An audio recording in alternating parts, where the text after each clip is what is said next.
Hello guys, welcome back to another new video. Today I'm explain how to add a custom dictionary in Microsoft Edge browser. So this video totally helpful, so please subscribe our channel and like this video. So I'm open Microsoft Edge browser and click three dot icon, click settings and wait loading. So guys, I hope subscribe my channel and like this video. So I'm just click left side language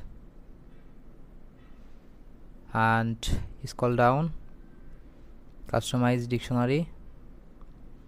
So you word edit and just add a new word and control your dictionary.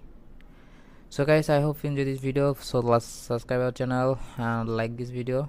So next time chat with another new video episodes. So Allah Hafiz, bye bye, take care, Allah Hafiz.